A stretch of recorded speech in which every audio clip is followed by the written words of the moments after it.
বিসমিল্লাহির রহমানির রহিম। ঢাকা কলেজ রাষ্ট্রবিজ্ঞান সম্মান তৃতীয় বর্ষের প্রিয় ছাত্ররা, মধ্যপ্রাচ্যের সরকার ও রাজনীতি কোর্সের ক্লাসে স্বাগত জানাচ্ছি। আমি ফারজানা সুলতানা, সহযোগী অধ্যাপক, রাষ্ট্রবিজ্ঞান বিভাগ। প্রিয় ছাত্ররা, গত দুইটি ক্লাসে আমরা আলোচনা করেছি ফিলিস্তিনি সংকটের প্রকৃতি, পরিসর, ব্যাপ্তি এগুলি নিয়ে। আজকের ক্লাসে আমরা আলোচনা করব ফিলিস্তিনের মুক্তি সংগ্রাম সম্পর্কে। প্রিয় ছাত্ররা, 1948 সালের 14 মে ফিলিস্তিনের একটি অংশ নিয়ে ইসরায়েল রাষ্ট্র প্রতিষ্ঠিত হওয়ার পর ইসরায়েলিদের হঠকারিতা, সাম্রাজ্যবাদী ষড়যন্ত্রের মুখে ফিলিস্তিনিরা ধীরে ধীরে ঐক্যবদ্ধ হতে শুরু করে এবং উদ্বাস্তু জীবনে থেকে সংগ্রামের মধ্যে দিয়ে পিতৃভূমিতে ফিরে যাওয়ার প্রচেষ্টা শুরু করে। 1956 সালে, 67 সালে, 68 সালে এবং 73 সালে আরব রাষ্ট্রগুলির সাথে ইসরায়েলের যুদ্ধ হয়। 67 সালের আদমশুমারিতে উদ্বাস্তুদের আদমশুমারিতে গণ্য না করে তাদের উদ্বাস্তু জীবনে স্থায়ী করে দেওয়া হয় এবং আশেপাশের রাষ্ট্রগুলিতে এই সময় প্রায় 40 লাখ ফিলিস্তিনি আশ্রয় গ্রহণ করে। বিভিন্ন দল সংগঠন গঠন করে তারা মুক্তি সংগ্রামে অংশগ্রহণ করে। এই দলগুলির মধ্যে আল ফাতাহ, হামাস এগুলি উল্লেখযোগ্য সংগঠন। 1962 সালে ইয়াসির আরাফতের নেতৃত্বে আল ফাতাহ এর উদ্ভব ঘটে এবং স্বাধীনতার জন্য সশস্ত্র মুক্তি সংগ্রাম এই দল শুরু করে। 1964 সালে অনুষ্ঠিত প্রথম আরব শীর্ষ সম্মেলনে পিএলও আরব গঠিত হয়। আরব লীগ ও আরব রাষ্ট্রপ্রধানদের উদ্যোগে ও পৃষ্ঠপোষকতায়। পিএলও এর ইলাবোরেশন প্যালেস্টাইন লিবারেশন অর্গানাইজেশন। ইহুদি ষড়যন্ত্র মোকাবেলা ও তাদের উৎখাত করার জন্যে পিএলওর অগ্রযাত্রা শুরু হয়। প্রথম দিকে পিএলও এর মর্যাদা তেমন বৃদ্ধি করতে না পারলেও 1969 সালে ইয়াসির আরাফত এই সংগঠনের দায়িত্ব নেওয়ার পর এর মর্যাদা বৃদ্ধি পায় এবং হামাস ফিলিস্তিন হতে ইহুদি রাষ্ট্র ইসরায়েলকে নিশ্চিহ্ন করার জন্য 1987 সালে এটি গঠিত হয়। শেখ ইয়াসিন আহমেদের বিপ্লবী সংগঠন পরিষদ গড়ে তোলে। প্রতিষ্ঠার পর থেকে আজ পর্যন্ত হামাস কাজ করে চলেছে ফিলিস্তিনি রাষ্ট্র গঠনে। প্রিয় ছাত্ররা, ফিলিস্তিন এর মুক্তি সংগ্রামের অবিসংবাদিত নেতা ইয়াসির আরাফতের সম্পর্কে আমরা এখন কিছু বলবো। তোমরা স্লাইডে ইয়াসির আরাফতের ছবি দেখতে পাচ্ছ। তার রাজনৈতিক প্রজ্ঞা, বিচক্ষণতা দ্বারা ফিলিস্তিনের মুক্তি সংগ্রামে তিনি বিশেষ অবদান রাখেন। 1929 সালে 24 আগস্ট কায়রোতে জন্মগ্রহণ করেন। পেশায় সিভিল ইঞ্জিনিয়ার এবং মিশরের সেনাবাহিনীতে একজন মেজর হিসেবে কর্মরত ইয়াসির আরাফত নিগৃহীত ফিলিস্তিনিদের জন্য রাজনৈতিক জীবন শুরু করেন। আল ফাতাহ গঠনের মধ্যে দিয়ে তিনি তার কর্মকাণ্ড শুরু করেন এবং 1969 সালে পিএলওর নির্বাহী কমিটির চেয়ারম্যান নিযুক্ত হন। প্রিয় ছাত্ররা, মূলত আরাফতের প্রচেষ্টাতেই 1973 সালে আন্তর্জাতিক রাজনীতিতে পিএলও বিশেষ গুরুত্ব অর্জন করে। ফিলিস্তিন সমস্যাকে বিশ্ব মানবতার মহাসংকট হিসেবে চিহ্নিত করার জন্যে আন্তর্জাতিক সাহায্য কামনা করে বিশ্বময় ঘুরে বেরিয়ে আন্তর্জাতিক জনমত গঠনের প্রচেষ্টা চালান তিনি।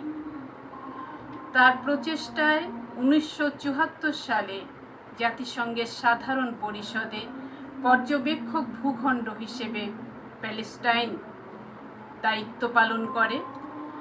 আরাফাতের প্রচেষ্টায় 29শে নভেম্বর ফিলিস্তিন দিবস হিসেবে স্বীকৃত হয় 1977 সালে। ফিলিস্তিনের সমস্যা সমাধানে আরাফাত ছিলেন নিবেদিত প্রাণ। আপোষহীন পন্থায় ফিলিস্তিন সংকট নির্মূল করতে ব্যর্থ হওয়ায় আপোষ নীতির মাধ্যমে তিনি সমাধানের পথ খুঁজতে থাকেন। পশ্চিমাদের মধ্যস্থতায় 1991 সালে মাদ্রিদ সমঝোতা, 1993 সালে অসলো চুক্তি, 2000 সালে ক্যাম্প ডেভিড চুক্তি করেন। এর মধ্যে কিছু কিছু চুক্তির জন্য তিনি অবশ্য সমালোচিত হন। আর অসলো চুক্তির জন্য 1994 সালে শিমন পেরেস ও আইজাক রবিনের সাথে একত্রে নোবেল পুরস্কার জয় করেন। ফিলিস্তিনের এ অবিসংবাদিত নেতা 1968 সালে জর্ডানের কারামা অঞ্চলে ইসরায়েলি হামলা মোকাবেলা করেন এবং এই পরে জর্ডান থেকে বিতাড়িত হয়ে লেবাননে আসেন, তার সংগ্রাম অব্যাহত রাখেন। 1980 সালের পর থেকে পিএলও আরব বিশ্বের বিভিন্ন দেশের সাহায্য সহযোগিতা পেতে থাকে। 1987 সালের ইসরায়েল ফিলিস্তিনি সংঘর্ষের জেরে ইন্তিফাদা বা প্রতিরোধ আন্দোলন ঘোষণা করেন তিনি। হামাস ও ইসলামী জিহাদের সাথে একাত্মতা ঘোষণা করে। পরবর্তীতে 1988 সালে আলজিয়ার্সে ফিলিস্তিন রাষ্ট্র ঘোষণা করা হয় এবং ইয়াসির আরাফাত মনোনীত হন প্রথম প্রেসিডেন্ট হিসেবে। 1993 সালের 13 সেপ্টেম্বরে ঐতিহাসিক ও যুগান্তকারী স্বায়ত্তশাসন চুক্তি স্বাক্ষরিত হয়। এই চুক্তির শর্ত অনুযায়ী ইসরায়েল অধিকৃত গাজা উপত্যকা ও জর্ডান নদীর পশ্চিম তীরের জেরিকো শহরকে 5 বছরের জন্য স্বায়ত্তশাসন দেওয়ার ব্যবস্থা গৃহীত হয়। ইসরায়েলে 2টি ভূখণ্ড থেকে সৈন্য প্রত্যাহার করে। বস্তুত এর পরে সীমিত আকারে স্বায়ত্তশাসন ভোগ করতে থাকে পশ্চিম তীর ও গাজা। 1998 সালের অক্টোবরে ফিলিস্তিন ও ইসরায়েলের মধ্যে ওয়াই রিভার বা ভূমি বিনিময় শান্তি চুক্তি স্বাক্ষরিত হয়, কিন্তু এই চুক্তি বাস্তবায়িত না হওয়ায় শান্তি আলোচনা ভেস্তে যায়। ইসরায়েলের হামলা মোকাবেলায় দ্বিতীয় ইন্তিফাদা বা প্রতিরোধ সংগ্রাম ঘোষিত হয়। 2003 সালে মার্কিন যুক্তরাষ্ট্র ফিলিস্তিন ইসরায়েল সংঘাত নিরসনের জন্য একটি শান্তি পরিকল্পনা রোড ম্যাপ আনুষ্ঠানিকভাবে পেশ করেন। মার্কিন যুক্তরাষ্ট্র, ইউরোপিয়ান ইউনিয়ন, জাতিসংঘ ও রাশিয়া সমন্বিতভাবে প্রস্তাবিত এই রোডম্যাপের খসড়া প্রস্তুত ও অনুমোদন করেন। এর ধারাবাহিকতায় বছর দুয়েক সংঘাত কিছুটা হ্রাস পায়। 2005 সালে গাজা ও পশ্চিম তীর থেকে ইহুদি বসতি প্রত্যাহার করে নেওয়ার মধ্যে দিয়ে মধ্যপ্রাচ্যের রাজনীতিতে এক নতুন অধ্যায় সূচিত হয়। 2006 সালে অবশ্য পুনরায় শুরু হয় সংঘাত ও ইসরায়েলি হত্যাযজ্ঞ। ফিলিস্তিনের নির্বাচনে হামাস বিজয় লাভের পরপরই যেটা শুরু হয়, ফলে পিএলওর 40 বছরের ইতিহাস পাল্টে যায়। 2007 সালে হামাস সরকার পদত্যাগ করলে মাহমুদ আব্বাসের নেতৃত্বে একটি জাতীয় সরকার গঠিত হলে পুনরায় শান্তি আলোচনা শুরু হয়। দীর্ঘ 10 বছর পর 27শে নভেম্বর 2007 সালে মার্কিন যুক্তরাষ্ট্রের মেরিল্যান্ডে বৈঠক বসে দুই পক্ষের শীর্ষ নেতাদের। 2008 সালের মধ্যেই একটি ব্যাপক ভিত্তিক শান্তি চুক্তি স্বাক্ষরের লক্ষ্যে প্রেসিডেন্ট জর্জ বুশের উপস্থিতিতে শীর্ষ নেতারা সম্মত হয়, কিন্তু এরপর আর সম্পর্ক উন্নয়নের কোনো লক্ষণ দেখা যায়নি। প্রিয় ছাত্ররা, এরই মধ্যে এই যে ঘটনার পরিসর, এরই মধ্যেই ফিলিস্তিনের অবিসংবাদিত নেতা ইয়াসির আরাফাত তিনি মৃত্যুবরণ করেন এবং ফিলিস্তিনি ভূখণ্ড পরবর্তীতে ফিলিস্তিনিরাই দুই ভাগে ভাগ করে নেয়। আল ফাতাহ শাসনে পশ্চিম তীর ও হামাস শাসিত গাজা এলাকা। 2008 সালের শেষ দিকে ইসরায়েলিরা গাজায় বর্বরতা শুরু করে। হামাস নির্মূলের নামে ধ্বংসযজ্ঞ চালায়। প্রায় 2200 ফিলিস্তিনি হত্যার মধ্যে দিয়ে 1.5 মাসের হামলা চলে 2014-তে। ফিলিস্তিনে আসলে হত্যাযজ্ঞ, ধ্বংসযজ্ঞ চলছে বিগত প্রায় 70 বছর ধরে। 2012 সালে অবশ্য একটি নতুন মাইলস্টোন, যেটি জাতিসংঘের অসদস্য পর্যবেক্ষক রাষ্ট্রের মর্যাদা লাভ করে ফিলিস্তিন, যেটি জাতিসংঘের পূর্ণ সদস্য রাষ্ট্র হওয়ার পথে ফিলিস্তিনকে এগিয়ে নিয়ে যায়। আবার পরবর্তীতে ডোনাল্ড ট্রাম্পের মার্কিন যুক্তরাষ্ট্র শাসনামলে অবশ্য পরিস্থিতি অনেকটাই নেতিবাচক হয়েছে এবং 2017 সালে ট্রাম্প জেরুজালেমে তাদের দূতাবাস সরিয়ে নিয়ে, অর্থাৎ পূর্ব জেরুজালেমকে ইসরায়েলের রাজধানী হিসেবে স্বীকৃতি দেওয়ার পর্বে যে প্রক্রিয়া, সেই সময় হামাস নতুনভাবে ইন্তিফাদার ঘোষণা দেয়। প্রিয় ছাত্ররা, এই পর্যায়ে আমরা আলোচনা করতে যাচ্ছি ফিলিস্তিনি সমস্যার কেন সমাধান হচ্ছে না আর কিভাবেই বা এই সমস্যার সমাধান করা সম্ভব। আমরা আরেকটি স্লাইডে যাই। আমরা এখানে চেষ্টা করছি ফিলিস্তিন ইসরায়েল সমস্যার সমাধানের প্রতিবন্ধকতাগুলিকে চিহ্নিত করতে। বস্তুত বিশ্বের জটিলতম সমস্যাগুলির মধ্যে তীব্র ও প্রাচীন এই ফিলিস্তিন সমস্যা মধ্যপ্রাচ্য পরিস্থিতিকে যা উত্তপ্ত করে রেখেছে, যার প্রভাব গোটা বিশ্বে বিভিন্নভাবে অনুভূত হচ্ছে। প্রতিবন্ধকতাগুলি আমরা পর্যায়ক্রমে যদি আলোচনা করি, প্রথমটি জেরুজালেমের কর্তৃত্ব সংক্রান্ত। ফিলিস্তিনি রাষ্ট্রের স্বাধীনতা ঘোষণার গুরুত্বপূর্ণ একটি বিষয় জেরুজালেম সমস্যার শান্তিপূর্ণ নিষ্পত্তি। জেরুজালেমকে কেন্দ্র করেই মূলত আরব ইসরায়েল দীর্ঘ ঐতিহাসিক সংকটের প্রেক্ষিত সৃষ্টি হয়েছিল।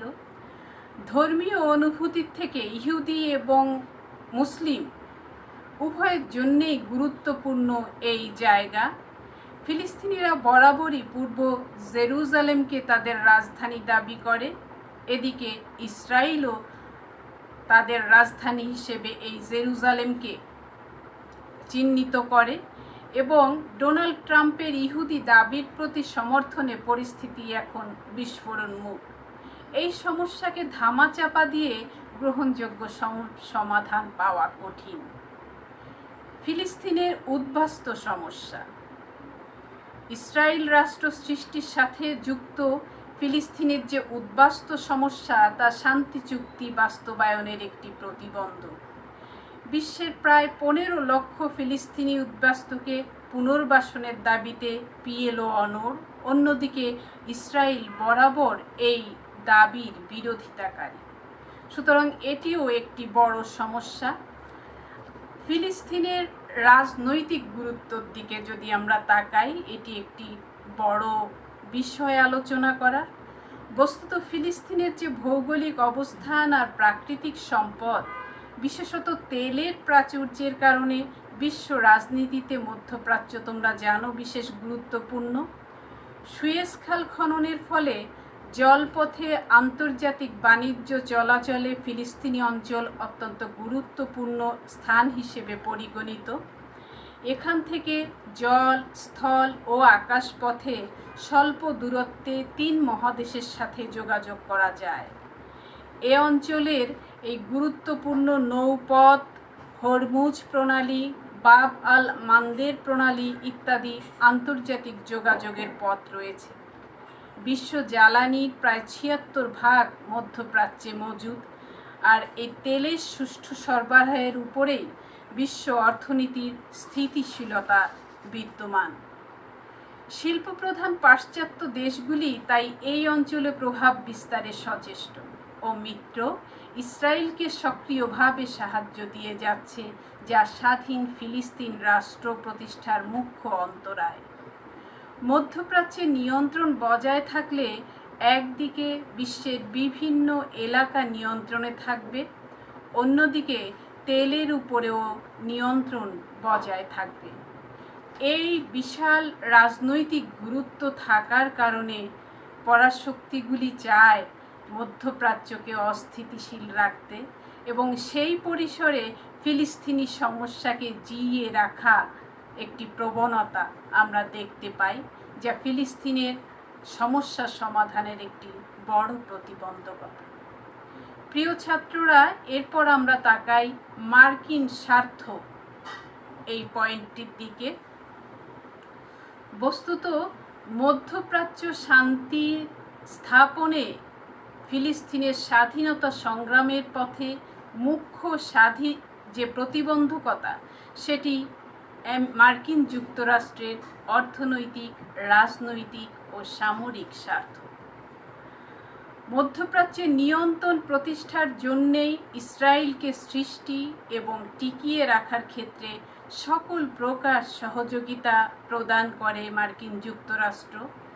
জাতিসংঘে এই বিষয়ে গৃহীত এ পর্যন্ত ৩৯টি বার মার্কিন যুক্তরাষ্ট্রের ভেটোর জন্যে বিভিন্ন প্রস্তাব বাতিল হয়ে গেছে এবং খনিজ তেলের যে সরবরাহ সেটিকে নিরবিচ্ছিন্ন রাখা, মার্কিন তেল কোম্পানিগুলির স্বার্থ রক্ষায় সচেষ্ট মার্কিন সরকার এবং তার অস্ত্র ব্যবসায়ীদের প্রধান কেন্দ্রও মধ্যপ্রাচ্য।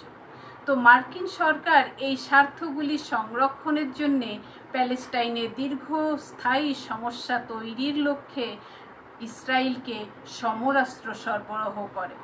অন্যদিকে মধ্যপ্রাচ্যের অগণতান্ত্রিক যেসব দেশ রয়েছে সেগুলির নিকট অস্ত্র সরবরাহ করে উভয় পক্ষকে মুখোমুখি রেখে মার্কিন স্বার্থ হাসিল করে। এছাড়াও যে আরেকটি ব্যাপার রয়েছে, সেটি যুক্তরাষ্ট্র সরকারের ইহুদি লবির প্রভাব। মার্কিন প্রশাসন, সামরিক ও শিল্পক্ষেত্রে ধনাঢ্য ইহুদি লবি প্রভাব বিস্তারের কারণে মধ্যপ্রাচ্যের শান্তি প্রক্রিয়া বারে বারে বাধাগ্রস্ত হচ্ছে।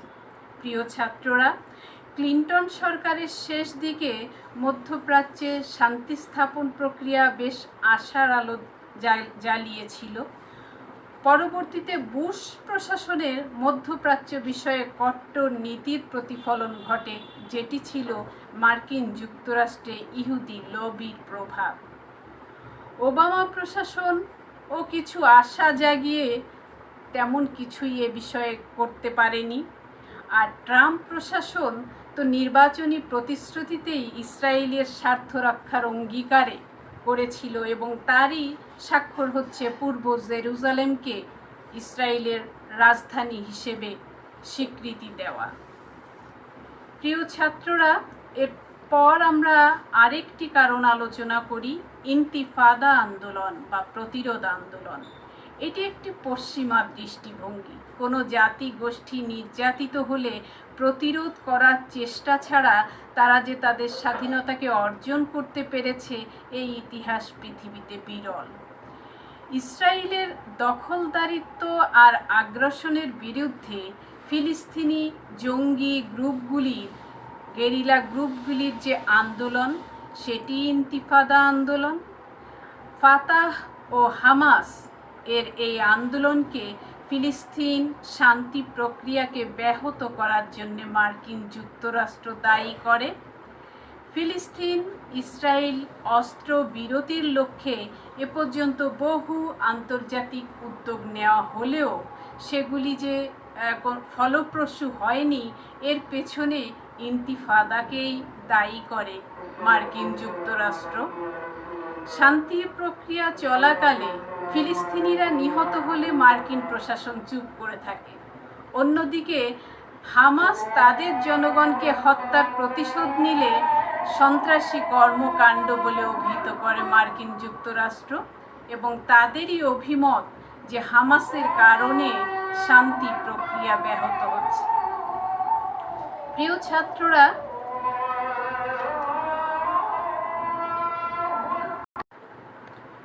ছাত্ররা, এবারে আমরা আলোচনা করব আরবদের দিক থেকে কি সমস্যা। ফিলিস্তিনি সমস্যা সমাধানের এক বড় বাধা আরব রাষ্ট্রগুলির অনৈক্য। আরব ইসরায়েল যুদ্ধে বারবার আরবদের পরাজয়ের কারণও এটা। ক্ষুদ্র ক্ষুদ্র স্বার্থের কারণে পিএলওর অন্তর্বিরোধ এবং স্বাধীনতাকামী ফিলিস্তিনি যে সংগঠনগুলো, তাদের অনৈক্যের কারণে ইসরায়েল বিরোধী কঠোর আন্দোলন গড়ে তোলা সম্ভব হয়নি। এছাড়া মধ্যপ্রাচ্যে রয়েছে জাতিগত দাঙ্গা, শিয়া সুন্নি বিরোধ, নেতৃত্বের সংকট, ধর্মীয় উগ্রপন্থী সংগঠন, উপজাতিগত সমস্যা, সাংস্কৃতিক দ্বন্দ্ব, যা মধ্যপ্রাচ্যকে একটি প্ল্যাটফর্মে দাঁড় করাতে বাধা দিয়েছে। এ দেশগুলি নিজেদের মধ্যে রয়েছে অবিশ্বাস ও ভুল বোঝাবুঝি। সর্বোপরি নিজেদের স্বার্থে মার্কিন তোষণনীতি আরবদের দৃঢ় ঐক্য সৃষ্টি করতে পারেনি। আরবের কোনো রাষ্ট্র নিজেদের স্বার্থে মার্কিন তোষণনীতি অব্যাহত রাখায় ফিলিস্তিনি আন্দোলন তেমন শক্তিশালী রূপ পায়নি। এরপরে আমরা আলোচনা করব জাতিসংঘের ভূমিকা বিষয়ে। প্রিয় ছাত্ররা, ফিলিস্তিনিদের অধিকার রক্ষায় জাতিসংঘের যে ভূমিকা আগাগোড়া, সেটি অনেকটা প্রশ্নবিদ্ধ।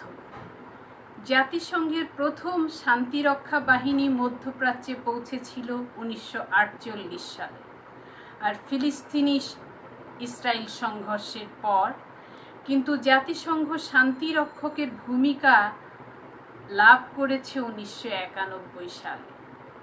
আর স্নায়ুযুদ্ধ অবসানের পর ফিলিস্তিনি সমস্যা সমাধানে জাতিসংঘ প্রায় সর্বাংশে ব্যর্থ, এই কথা বলা যায়। তবে সম্প্রতি ট্রাম্প কর্তৃক জেরুজালেমকে রাজধানী ঘোষণার প্রেক্ষিতে, বিশ্ব জুড়ে সমালোচনার প্রেক্ষিতে জাতিসংঘের নিরাপত্তা পরিষদে 18 ডিসেম্বর 2017 সনে প্রণীত প্রস্তাব মার্কিন ভেটোর কারণে পাশ না হলেও মার্কিন যুক্তরাষ্ট্র দারুণ লজ্জায় পড়ে যায়। 21 ডিসেম্বর সাধারণ পরিষদে ট্রাম্পের প্রস্তাব প্রত্যাহারের জন্য অনুষ্ঠিত ভোটাভুটিতে মার্কিন যুক্তরাষ্ট্রের রক্তচক্ষু উপেক্ষা করে 128টি দেশের প্রতিনিধিরা প্রস্তাবের পক্ষে ভোট দেওয়ায় মার্কিন যুক্তরাষ্ট্র আরেকবার মর্যাদার সংকটে পড়ে।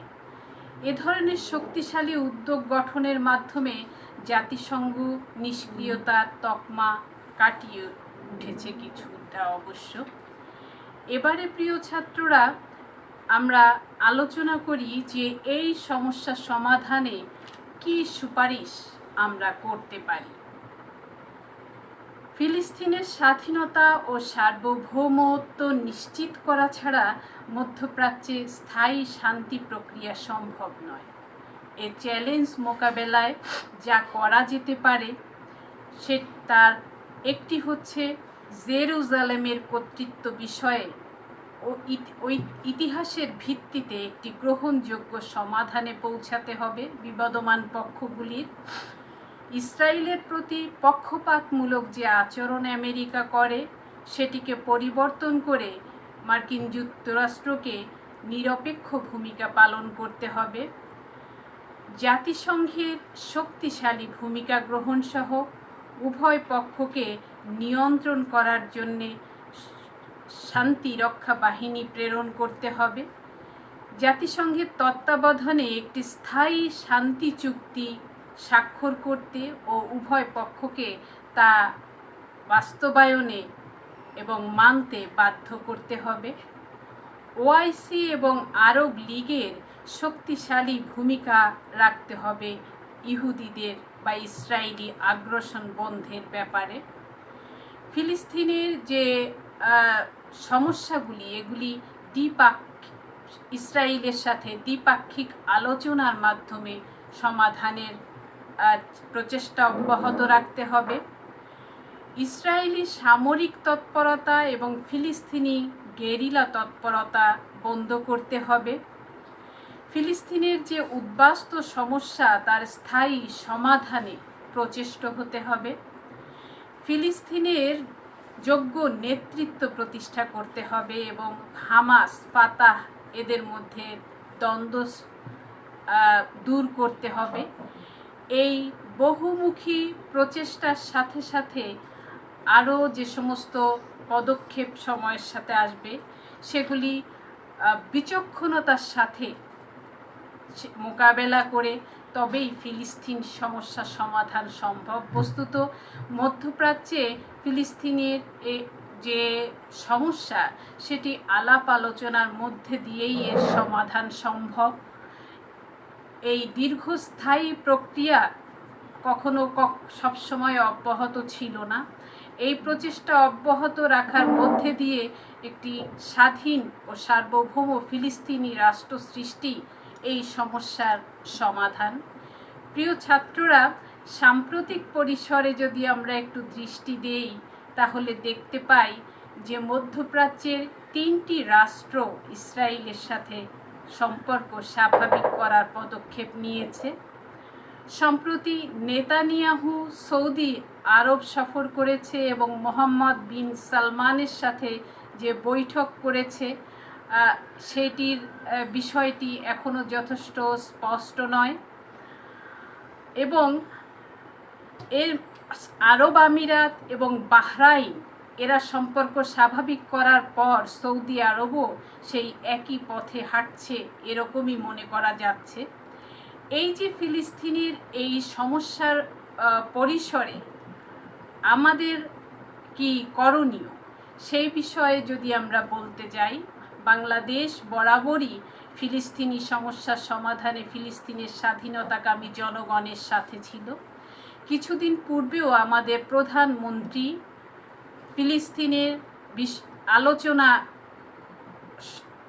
করতে গিয়ে পূর্ব জেরুজালেম আল কুদস আল শরীফকে রাজধানী রেখে দ্বিরাষ্ট্রের আঙ্গিকে 67 সনের সীমানা ভিত্তিক ফিলিস্তিন রাষ্ট্র গঠনের পক্ষে মত বিনিময় করেছে।